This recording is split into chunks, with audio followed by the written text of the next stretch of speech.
Olá, caríssimo telespectador da Rede Século XXI, obrigado pela sua audiência. Mais um domingo em nossas vidas, o primeiro dia da semana para nós cristãos, dia de júbilo, de alegria, porque dedicado à ressurreição do Senhor, dia em que comemoramos a vitória de Cristo sobre a morte, o dia da ressurreição, o dia por excelência. Obrigado por estar diante do televisor, você é a causa da nossa alegria, nós que fazemos a Rede Século XXI. Neste final de tarde, retomamos pela quarta vez o argumento ao qual nós nos propomos,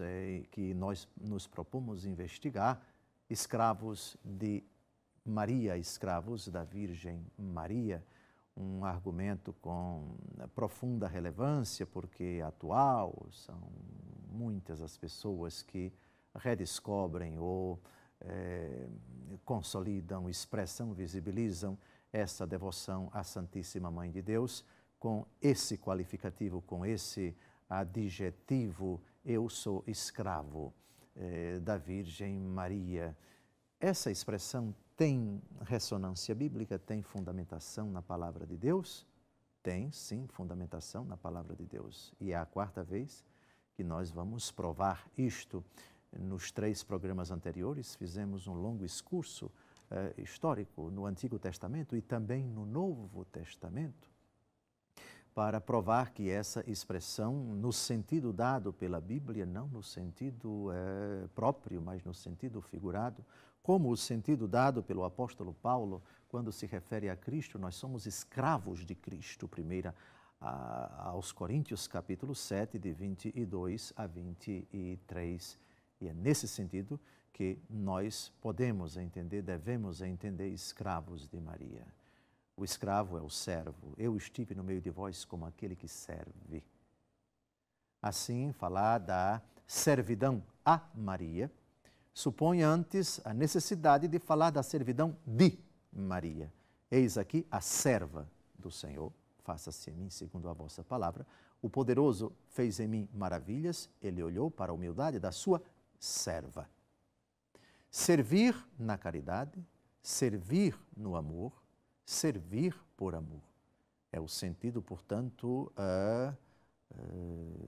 não próprio, mas o sentido figurado da expressão servo, da expressão serviço, da expressão servidão, da expressão escravo. E agora nós vamos continuar a nossa investigação no Novo Testamento, dessa expressão, quando aplicada ao pecado, quando aplicada ao demônio, quando aplicada aos homens, no bom sentido e no mau sentido, e quando aplicada a Deus Todo-Poderoso. O primeiro texto do nosso encontro é Romanos, capítulo 6, de 16 a 22. Esse texto é importante porque ele vai falar da escravidão boa e da escravidão má, da escravidão aos homens quando ela é boa e da escravidão aos homens quando ela é má, da escravidão ao pecado, que é sempre má, e da escravidão a Deus, que é sempre boa, e à justiça, que é Deus, que é sempre boa. Vamos ao texto, são 7 versículos, e de grande relevância essa citação do apóstolo Paulo para o nosso argumento. Não sabeis que quando vos ofereceis a alguém para lhe obedecer, sois escravos daquele a quem obedeceis, quer seja do pecado para a morte, quer da obediência para a justiça? Graças a Deus, porém, que depois de terdes sido escravos do pecado, obedecestes de coração a regra da doutrina na qual tendes sido instruídos. E libertados do pecado, vos tornastes servos da justiça. Vou-me servir de linguagem corrente entre os homens, por causa da fraqueza da vossa carne.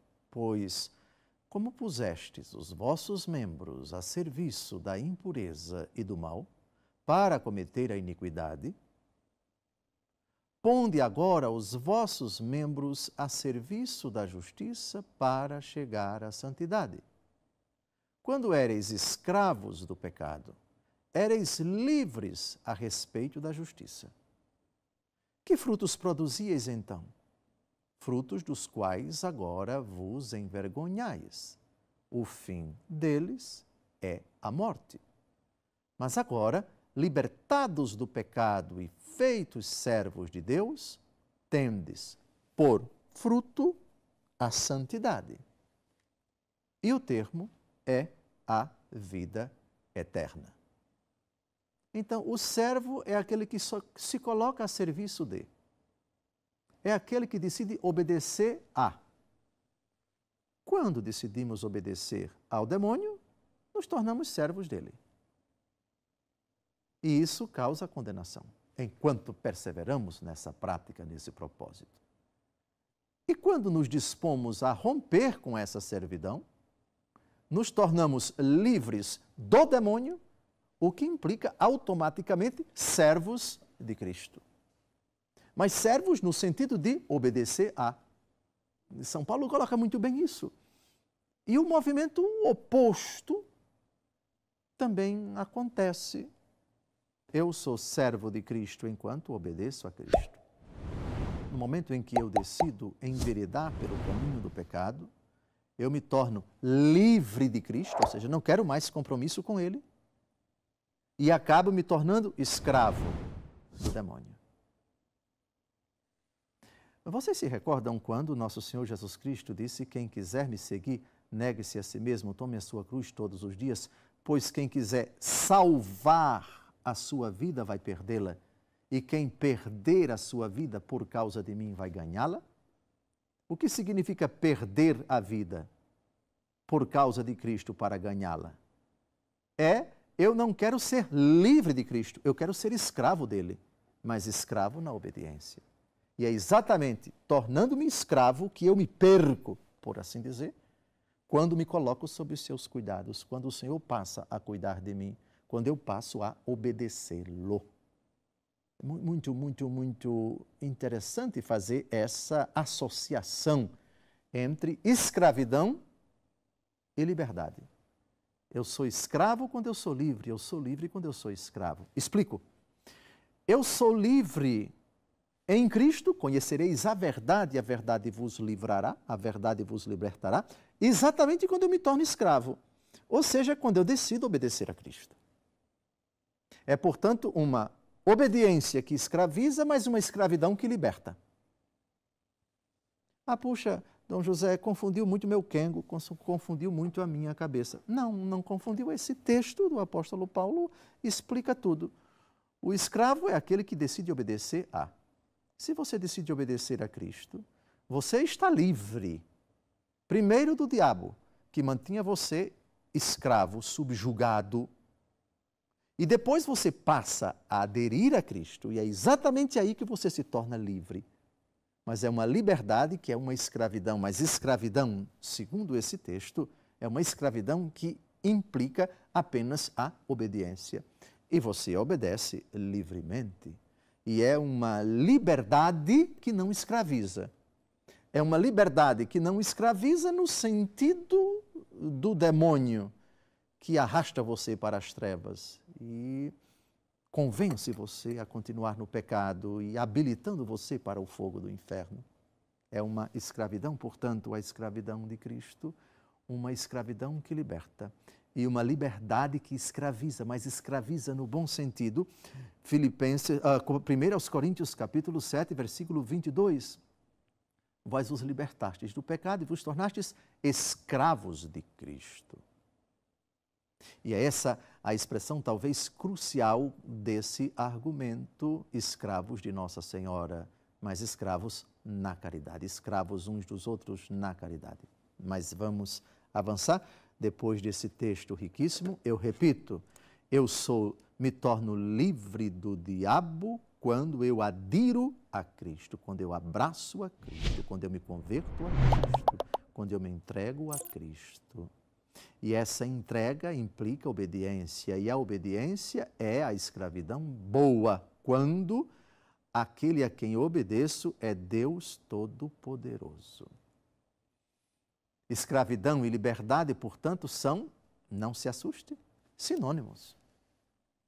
Eu só sou livre quando sou escravo de Cristo. E sou autenticamente escravo quando eu me liberto do demônio e entrego minha existência toda ao Senhor e assim, conhecendo-o, no sentido existencial de participação na vida dele, vivo, já não sou eu que vivo, é Cristo que vive em mim, eu sou verdadeiramente livre. Só sou livre porque sou escravo de Cristo. Agora vamos a um outro texto, ainda da 1 Coríntios, capítulo 7. Eu disse ainda há pouco, e esse texto já foi citado no programa anterior, o escravo é aquele que é dócil ao seu senhor. Se a nossa liberdade adere a Cristo Jesus, a nossa liberdade se, aspas, escraviza. 1 Coríntios 7, 22. Pois o escravo que foi chamado pelo Senhor conquistou a liberdade do Senhor. Da mesma forma, quem era livre por ocasião do chamado, fez-se escravo de Cristo. Ora, alguém poderia dizer, mas antes eu era livre e Cristo me chamou. Quer dizer que ele não me quer livre? Quer dizer que ele me quer escravo? A explicação é muito simples. Quando você era livre de Cristo, você não tinha nenhum compromisso com ele. Eu não quero compromisso com ele, eu quero independência dele. Eu quero a escravidão, eu quero a adesão ao pecado, à vida das trevas. Então, quando você era livre, quando você vivia nas trevas, Cristo Jesus lhe chamou. E lhe chamou para que você se tornasse escravo dele. Ou seja, para que você obedecesse a ele, para que você vivesse por ele, para que você fosse dócil a ele, para que você o seguisse. Para que você vivesse segundo a sua palavra, para que você vivesse na graça dele. É, portanto, uma escravidão boa. Portanto, eu perdi a liberdade quando eu vivia no pecado, eu me tornei livre do demônio, que não tem mais domínio sobre mim. E essa liberdade, que significava adesão ao demônio, subserviência ao demônio, escravidão do demônio, mudou. Agora eu sou escravo de Cristo e por ser escravo de Cristo, eu sou verdadeiramente livre. Hoje nós vamos dar continuidade à nossa investigação a textos do Novo Testamento, assunto ao qual dedicamos o programa da semana passada, a questão da liberdade e da escravidão. Existe uma liberdade boa, uma liberdade má. Existe uma escravidão boa e uma escravidão má. Existe uma servidão boa e uma servidão má. A servidão a Deus é a servidão boa, a servidão ao pecado é a servidão má. A servidão aos homens, quando é caridade, quando é serviço, é uma servidão boa. Mas quando nós servimos aos homens, dobrando-nos diante do seu pecado, praticando o seu pecado, imitando o seu pecado, imiscuindo-nos na vida de pecado, no contexto de pecado dos outros, aí nos tornamos, de fato, escravos no sentido pejorativo. E existe uma liberdade boa e uma liberdade má. Eu sou livre de Cristo quando não quero nenhum compromisso com Ele, é a liberdade má. E existe a liberdade boa, eu sou livre quando eu adiro a Cristo com a minha vontade e pratico aquilo que lhe agrada. E essa liberdade é também necessariamente servidão a Cristo, servos de Cristo, escravos de Cristo. 1 Coríntios capítulo 7, versículo 22. Eu deixei de ser livre de Cristo para me tornar escravo dele. Livre de Cristo em que sentido? Não tinha nenhum compromisso com ele, nenhum vínculo com ele. Agora que eu, pela obediência, me torno servo dele e eu me torno escravo de Cristo. E vamos à carta de São Paulo aos Gálatas, capítulo 1, para contemplar essa liberdade que, na verdade, é escravidão. Como é possível que a liberdade tenha relação com a escravidão? Vejamos o que diz o texto. É para que sejamos homens livres que Cristo nos libertou. O mesmo autor da carta aos Gálatas, capítulo 5, é o mesmo autor da 1 aos Coríntios, capítulo 7, versículo 22. Escravos de Cristo. O escravo de Cristo é aquele que foi libertado por Cristo. mas foi libertado do poder das trevas. Foi libertado da vida de pecado que outrora levava.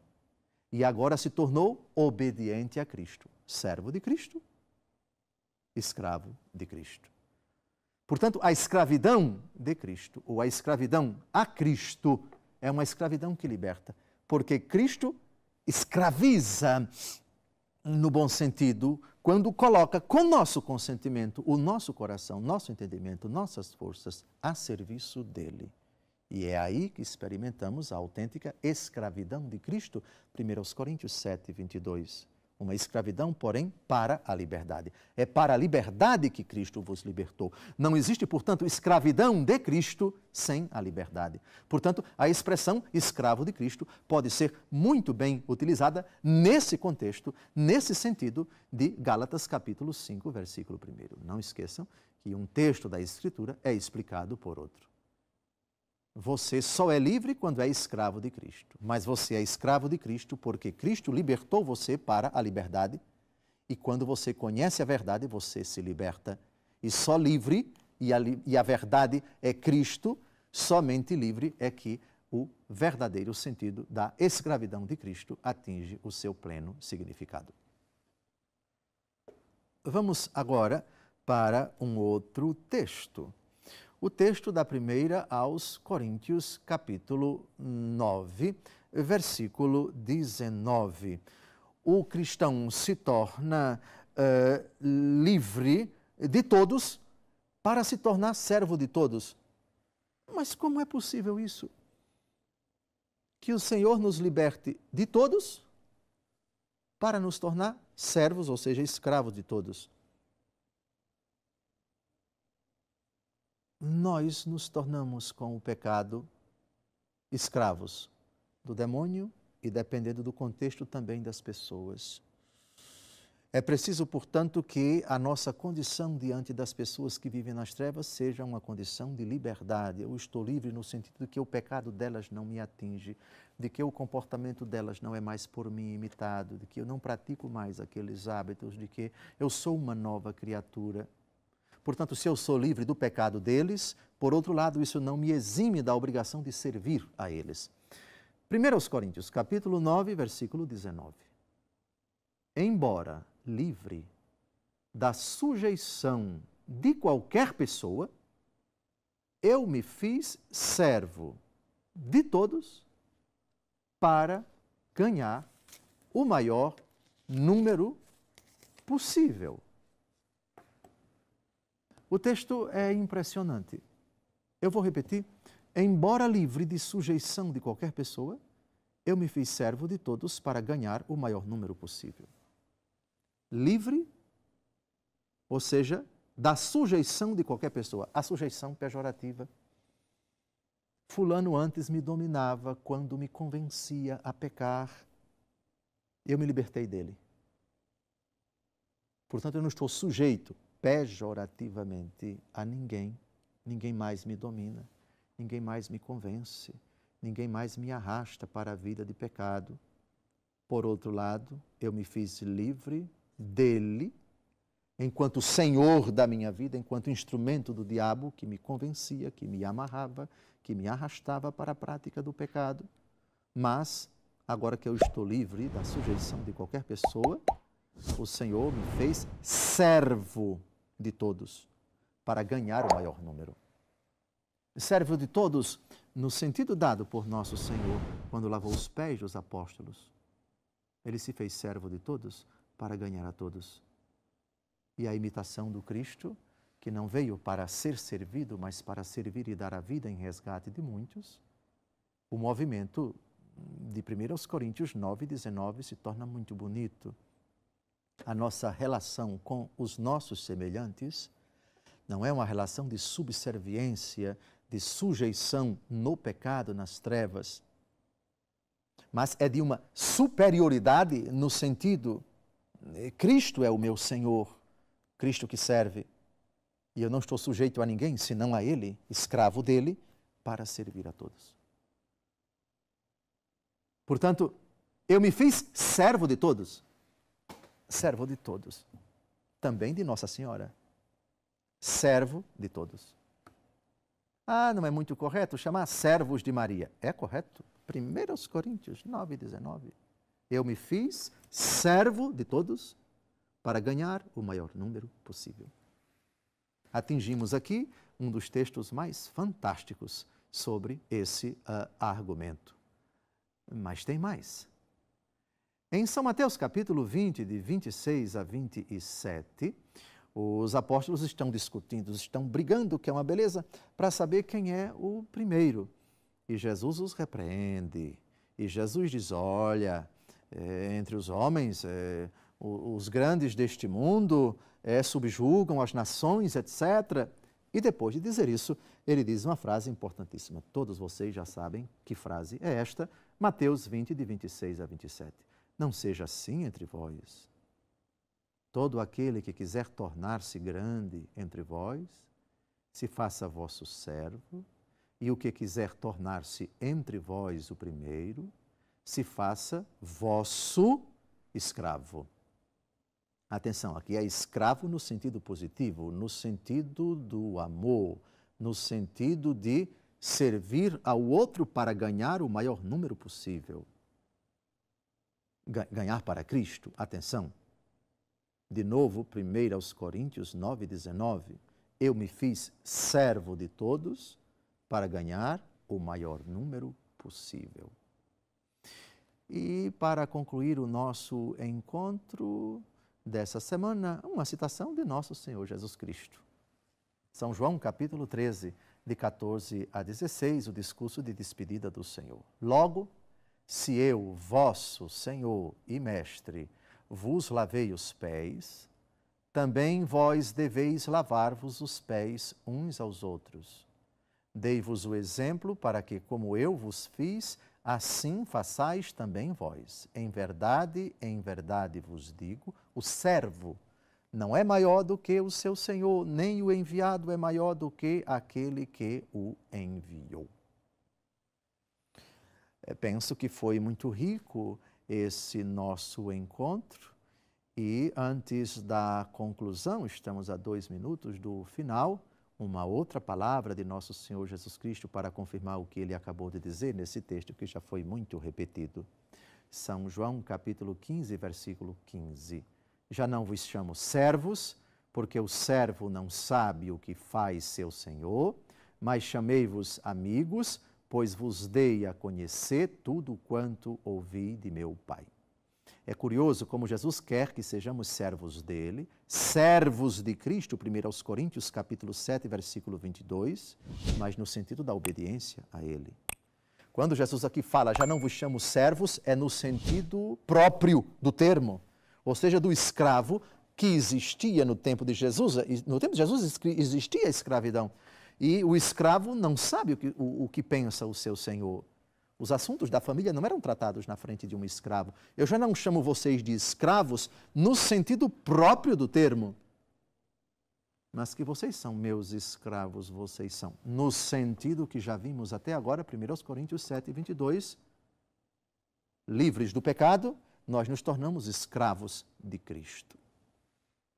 Terminamos, amados, mais um encontro semanal. No próximo domingo, se Deus quiser, retomamos esse argumento para deixar bastante consolidado, com muitos textos da Escritura, que é legítimo, que é correto, que tem fundamentação escriturística, que tem respaldo à luz da sadia, da autêntica fé da Igreja, chamar os irmãos que foram convocados por Cristo para viver o amor de servos uns dos outros. Eu me fiz servo de todos, portanto, servo também da Virgem Maria.